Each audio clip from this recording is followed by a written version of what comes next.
First, welcome all the students. Dear students, today we are going to discuss a poem. The title of the poem is Indian Summer and the poet is Jayant Mahapatra. Let's move forward.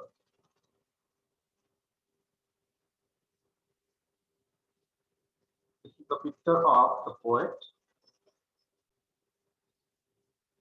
His personality is Jayant Mahapatra, a very senior poet in Indo-Anglian poetry.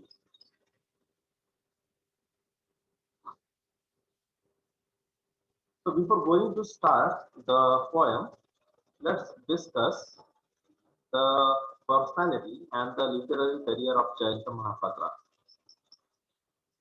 Jayanta Mahapatra is basically from South India. He was born at Cuttack, that is in Orissa, and by profession he was a professor, and his subject was physics. But he still managed to write many classical poems, and because of his classical poems, he received the highest prize in our country, that is Sahitya Academy Award in 1981. So the main qualities of Jayant Mahapatra are he is Indian by heart. Indian by heart means he reflects India and especially South India in his poems. And in most of his poems, we see Indian themes. Indian themes are there, and especially the South Indian landscape. Landscape means atmosphere or let's say scenes. He also focuses the life of common people. Common people, their lifestyle, their activities, these are recorded in his poems. And the next thing that Mahapatra is known for, that is he supports feminism. He supports women, right? And he presents the realistic picture of women in our society, that is Indian society. He highlights human relationship. As I told you that he reflects Orissa, right?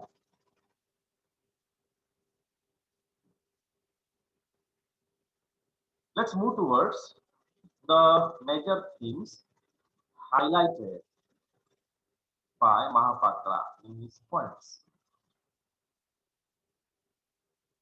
As he is basically from South India, he highlights the South Indian landscape, South Indian scene, the South Indian people, their language, their lifestyle, right?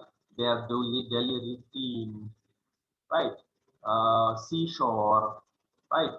The people living at the sea shore, like that. And especially Oriya, that is Orissa, the state in South India. He uses many places at Orissa. He presents Orissa's cultural history and background. The social life of Orissa is also highlighted by Mahapatra, along with rites and rituals, means the customs, the local customs of the people. He also highlights, and that's why his poetry is nothing but having a regional outlook. Regional, a particular region, that is Orissa, South India, is highlighted. That's why this poetry is called regional poetry. Mahapatra's major themes are human relationship, some social problems, especially problems related to women. Other interested themes of Mahapatra are love, sex, marriage, human nature, poverty, sexuality, and hunger. Again, his favorite landscape is Puri. Puri is a very famous place of pilgrimage in Orissa. Puri is famous for Jagannath temple. Right? One big temple is there at Puri. So Puri and the seashore at Puri, this spot is a very favorite of Mahapatra, and in most of his poems, there is a reflection of the place of Puri. There is a reflection of Jagannath temple also. Right. The most realistic, perhaps the most interesting spot is Puri. Crow noises, right? The crows flying in the sky at Puri. See, it's a very common and simple things are highlighted. Skull lying on the holy land, skulls, right, of the dead people. Sea beach at Puri, white clad widow, Vidva, right? Vidva Sriya, having white sari, uh, waiting to enter the great temple and so on. Right, so his poems move around the spot that is Puri. Right. Along with Puri, he also highlights some other particular areas. The poem that is Taste for Tomorrow depicts the scene at Puri, right? For example, so Puri figures prominently in Mahapatra's poetry. Along with Puri, he also takes us to Konark temple, right? So Puri's temple and temple at Surya Mandir is there at Konark, right? So that temple is also reflected by the poet in his poetry. So the people of Odisha, their landscape, these are the interested themes of Mahapatra. He also presents realities of women's life, the male dominance, exploitation of women, how women tolerates the injustice, the exploitation, right? The family background and the position of women in Indian families. All these tender issues are handled by Mahapatra. Right? So his poetry is full of sensibility and importance. Right? So he deals with Indian scenario. So the bad or let's say pathetic condition of woman is the center of his poetry. The portrait of woman reoccurs in his poetry, right? And the stress has been laid in presenting woman as the sufferer. How women suffer in an Indian family is reflected by Mahapatra. So sex, sexuality, and social concerns came next in the importance so far a Mahapatra's themes are concerned. In this connection, two of the most significant and interesting poems are Hunger and The Boar House in a Calcutta Street. In the sexual exploitation is also one of the favorite themes of Mahapatra. See, Hunger, the poem, depicts sexuality and poverty. Right? And the poem Hunger and the Boar House, WHORE, boar means prostitutes, and house where the prostitutes live means the red light area at Calcutta. Right? So these two poems show how women are thrown forcefully into the profession of prostitution, right? How the society looks negatively towards the prostitutes, right? How they have to tolerate the sexual exploitation because of helplessness. Again, two reasons Mahapatra shows of such kind of sexual exploitation, that is prostitution. The first reason is hunger, and the second thing is poverty, right? So this poem Hunger rightly strikes at two types of hunger. One hunger is hunger of sex, and second hunger is the hunger of stomach, that is belly, right? So hunger of belly, that is stomach, is for the prostitutes, and hunger for sex is for the customers. So these words are used by the poet in the poem Hunger. So we can say that the poet Mahapatra, right, freely and frankly deals with uh, gender themes like sex, right? So if you go through the poem Hunger, we can see there is a fisherman, Masemari Karnara, a fisherman with a hungry daughter. Here, hungry means who is in need of food, right? Who is poor. So the reason of the prostitution of that girl is poverty, right? So she accepted prostitution, and obviously her own father forces her to be a prostitute, right? So a customer comes over there, and the fisherman allows the customer to have sex with his own daughter. See how helplessness is there. So the girl opens her warmy legs. See the choice of words, right? Warmy legs, wide, and the customer feels the hunger there. So the hunger of the customer is different, and the hunger of that daughter, that lady, is different.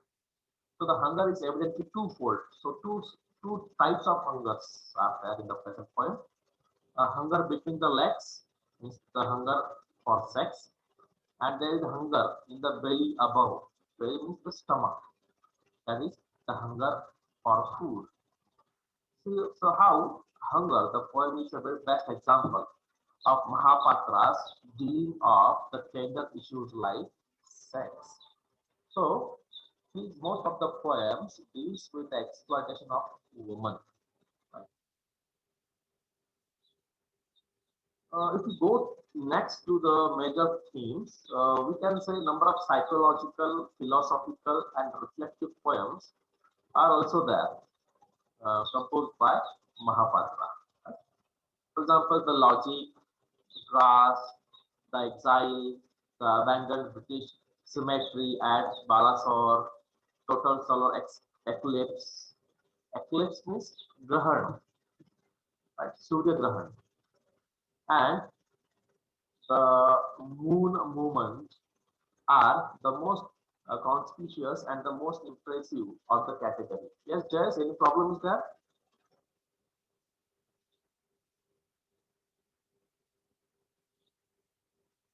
Jess, you raised your hand. Is there any problem?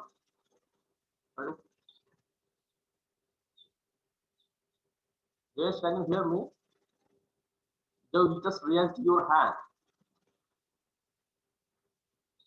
Okay, fine. So the scientific approach is also indicated. Quietly the moves dark, well moves on, right?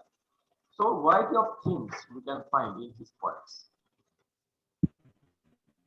If you go through the literary career of Mahapatra, there is a list we can have. That is the poems like The Lost, The Logic, A Missing Person, Close the Sky, 10 by 10, it's a volume published in 1971. Swayamvara and Other Poems, it's a volume in 1971. A Father's House, again it's a volume published in 1976. A Reign of Rights, it's a volume published in 1976. Waiting, also a volume in 1979. The next is The False Start, followed by Relationship, Burden of Wave and Truth, and the last one is Temple. So let's move towards our main focus, that is the poem entitled as Indian Summer. Right? So Indian Summer is a popular English poem by celebrated Indian poet Jayanta Mahapatra.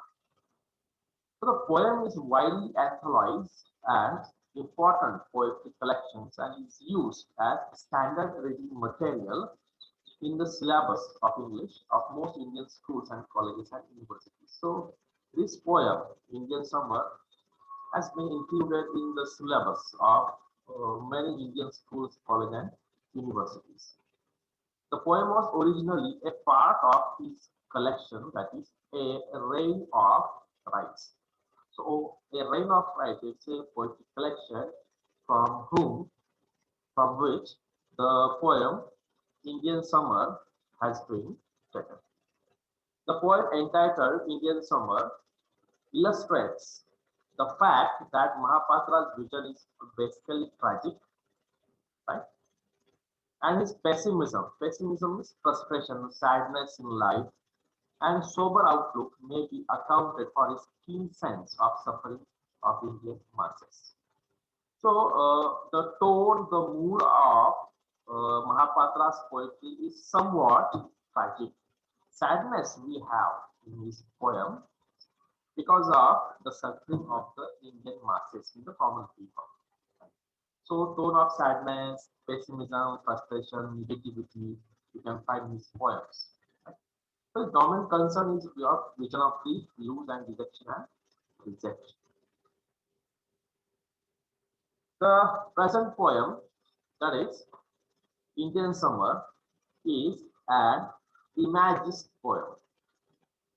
Imagist poem.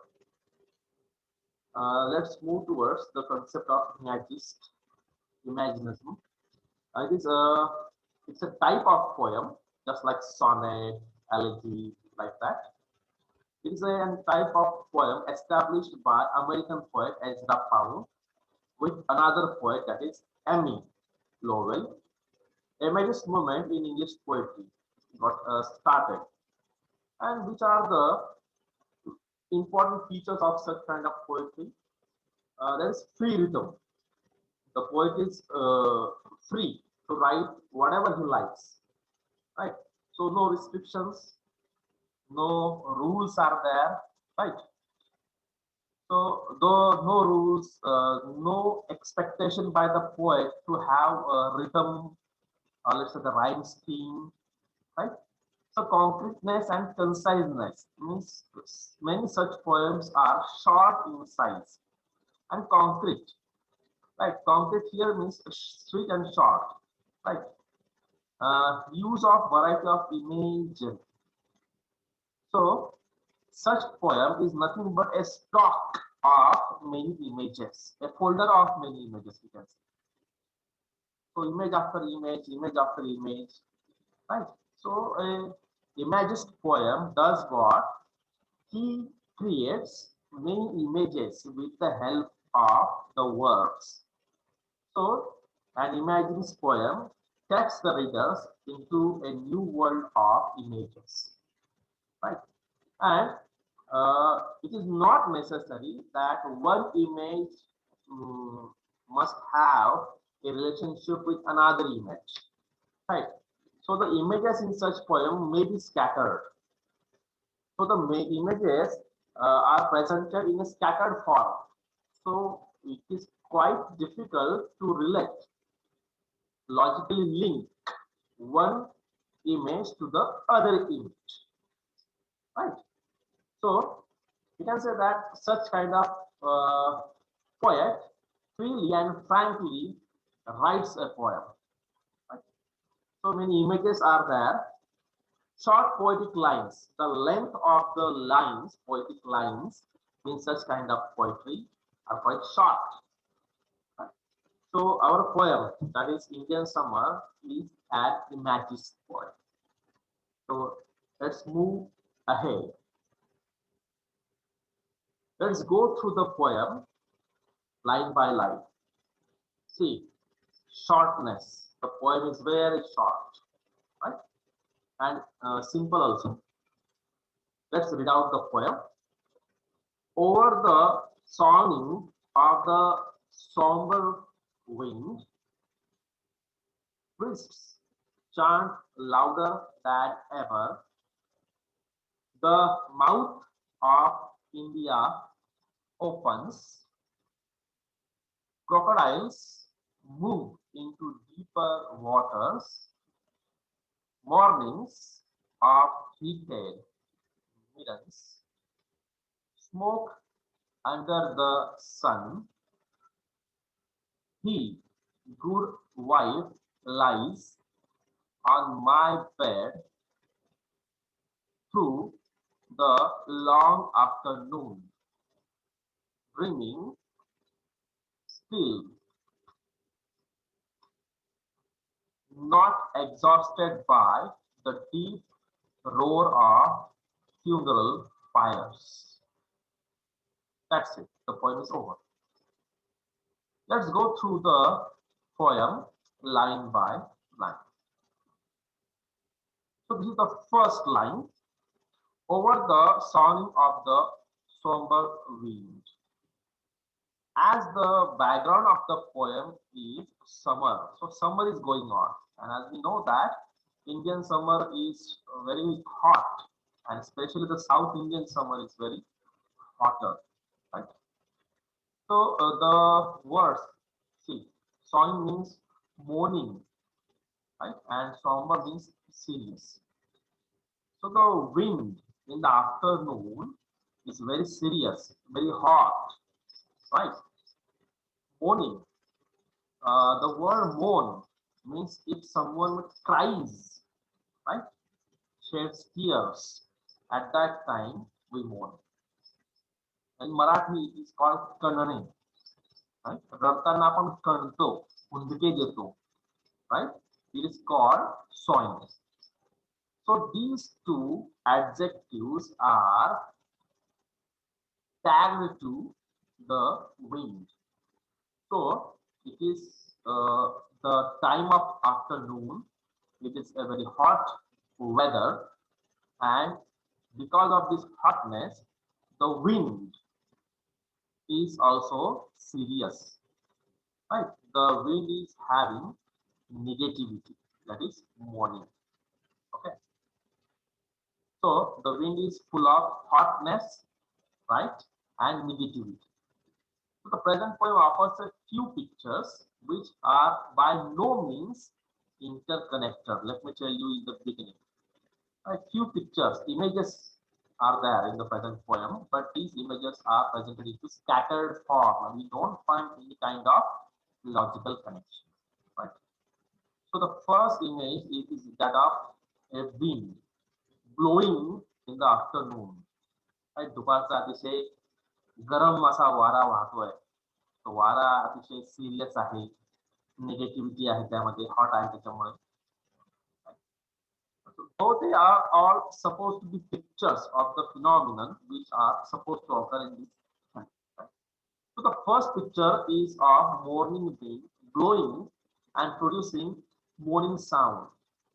जसा वारा वाहतो तर भुर्र आवाज येतो बघा. वारा वाहण्याचा आवाज कसा येतो? वाळवंटामध्ये जसा येतो आवाज, त्या पद्धतीने आता तिथं आवाज येतो. वारा वाहतोय. It is very hot weather. That's the first image. Line number 2. Priests chant louder than ever, the mouth of India opens.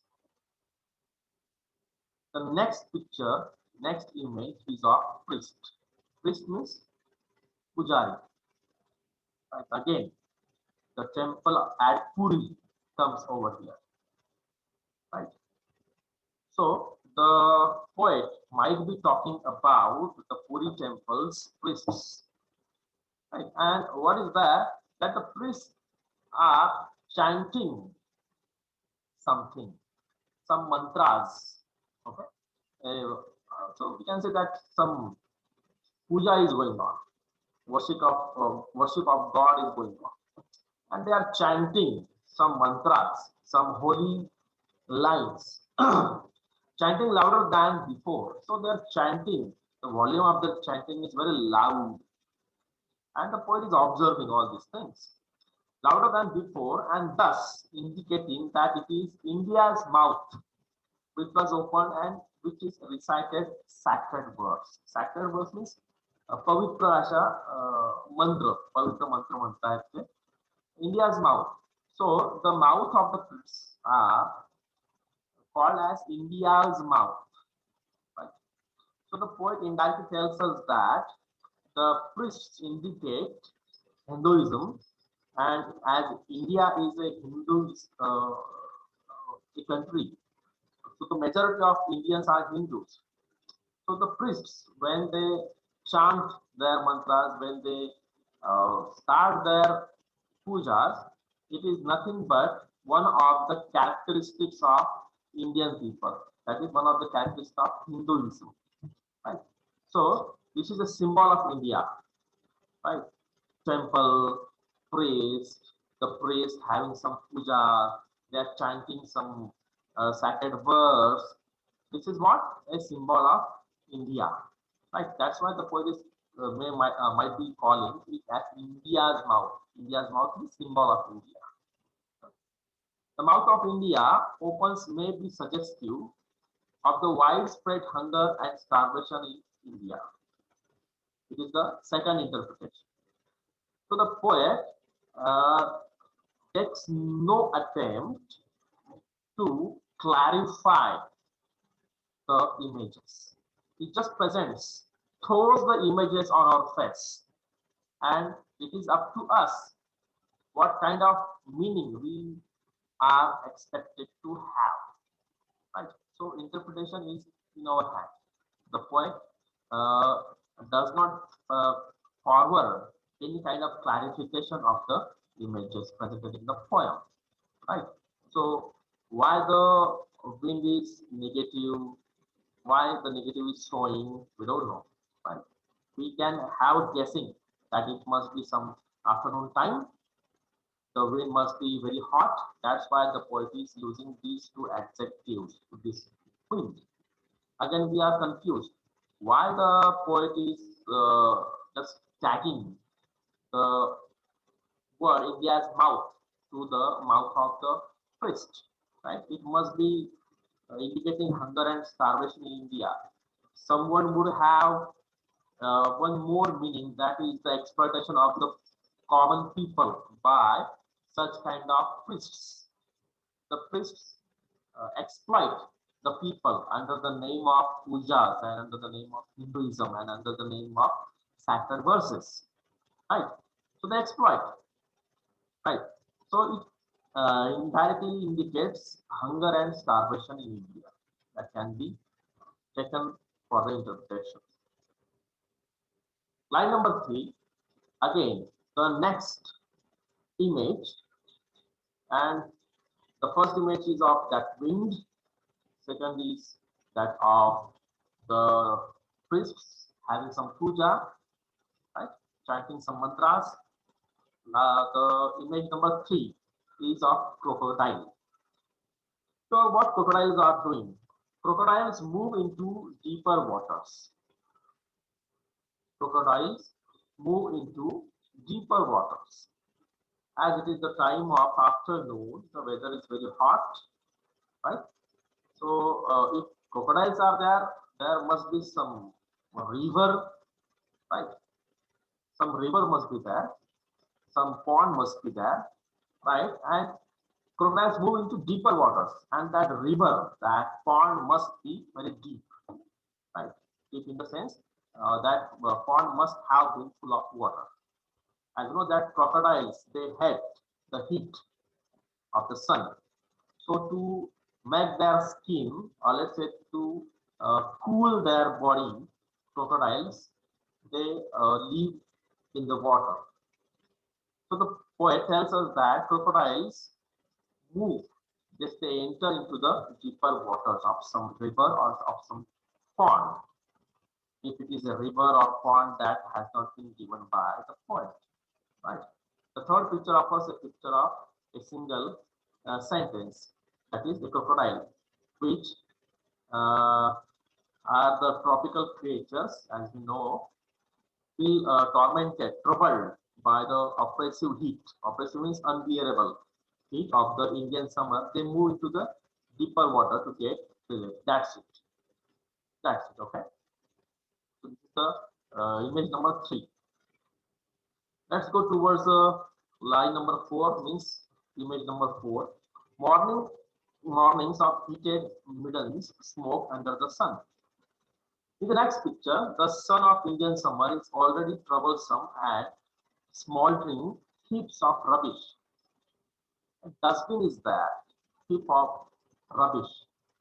कचरा पडलेला आहे उघड्यावर. That is rubbish. Have made the heat too intolerable to stand near them. The dustbin or this rubbish is full of bad smell, right? So it is unbearable, intolerable, unbearable for the passerbys. Stand near them or pass by the heap of the rubbish or refuse point to the dirt and dust for which India is sometimes to know, right? So India is known for such kind of rubbish, dustbins, dirt, and dust. That's a symbol of India, according to the poet. The poet is telling us that some heap of rubbish is over there. It is full of bad smell and it is making the atmosphere more bad. It is making the atmosphere more intolerable, right? Intense heat is there, right? A lot of heat is there on one hand, and on the other hand, this kind of bad smell is there. It's the characteristic of India, according to the poet. So line number 5, the next thing that here is a mistake. Let me correct this.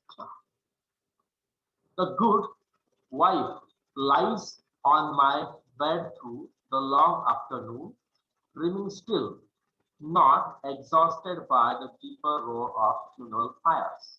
This is the last line of the present poem. See again, one more image, and here the image is that is of wife. Whose wife is that? We don't know. Right? On my bed, the poet is using the word my bed. If it is the poet himself or not, we don't know. Right? And what the wife is doing? The wife is lying on the bed. Right? We can guess that beside her there must be the poet or some other person. Right? So it is a bedroom. Right? And what the wife is doing? The wife is just lying on the bed. It's a long afternoon, right? दुपारची वेळ आहे.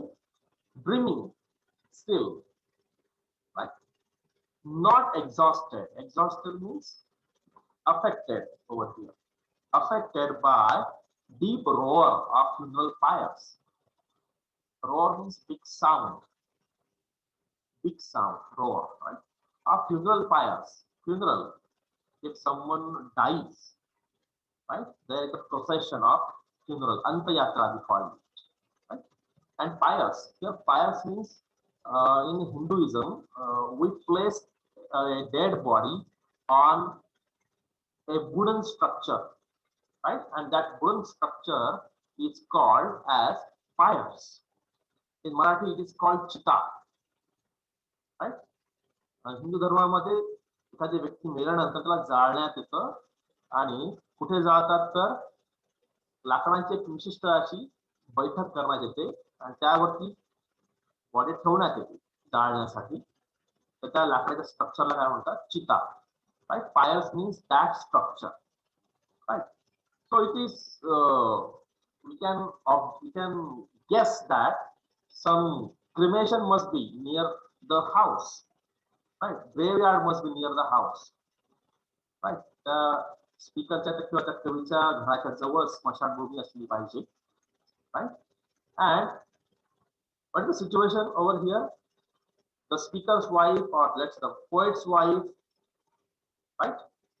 She's lying on the bed and it is the time of long afternoon and she must be dreaming, she must be sleeping, right? And it is not affected, exhausted means she is not affected by the Deep roar, the sound. Sound must be of crying because someone is dead, right? Like that. Someone is dead, some sound is there, that is of funeral pyres. Some crying sound will be there, Ram Ram Satya Hai, like that sound. Right? What kind of sounds are there? Roars are there? We don't know. Right? So the woman enjoys the sleep in the afternoon. That's it. That's the image. So the next picture is that of a good wife. Why that person is calling that wife good? We don't know. Lying in the bed with the protagonist. The protagonist means the speaker or must be some other person. We are confused regarding that. The long hot afternoon of Indian summer has not exhausted her. She continues living in her dreams about past and future. Right? The picture brings out a patient and stoic nature of the Indian woman. This picture also presents an Indian ritual in the last lines. Here, ritual means fires. Rituals in the last lines in which dead are burned, and during the summer, the funeral pyres burn with crackling sounds. When that fire is set on fire, it creates some kind of sound. चिता जेव्हा जळते ना तेव्हा कडकड असा आवाज येतो. Right? It is called crackling sound. Actually, त्याच्यावर मीठ फेकलं जातं. Right? मीठ फेकल्याने त्याचा आवाज येतो. Right? स्त्रियांना माहिती नसेल पण पुरुषांना माहिती आहे because in Hinduism the males visit the funeral spot, not the females. Right? So the Indian women take the death stoically. It's okay for them, not of much trouble. Right? So this is the last image. So we can say that Indian summer, this poem has no particular theme. It's an empty poem, just like the boat ride. Right? It's a short poem full of pictures and images. No particular idea is there, right? No particular theme is there. So it is full of pictures and images, but these pictures and images are scattered. They don't have any kind of interconnection, logical connection. So we are confused right from the beginning to the end of the poem. So the theme can be judged by only by the title of the poem. And we are expected to visualize what an Indian summer is on the basis of the image which have been presented by Mahabharata. That's it. Only the title is clear to us, not more than that. Right? So events are there, right? The first image is of that wind, blowing wind, hot wind. Then the priest, temple priests chanting some mantras in louder voice. That's it. Crocodiles have moved into the deeper waters. Next image. Dustbin is there, heaps of rubbish, creating a very bad smell, right? These are very disconnected pictures, right? None of them being in any way interrelated to the others. Scattered things are there. There is speaker's good wife, who is continues to lie in his bed throughout the long afternoon. That's the last image in the present poem. Dreaming still. Why she's dreaming? Why she's lying in the afternoon? We don't know, right? And she's unaffected of the funeral pyres sound, right? Who is dead? We don't know, right? What kind of sounds are there? We don't know. That's it. So, thank you. At the end of the poem, I hope you might have understood the present poem, right? So the present poem is an empty poem without any particular theme, without any particular story, without any particular angle even. So it makes us the readers confusing, right? So to interpret this poem is quite difficult, right? And the poet gives no extra information regarding the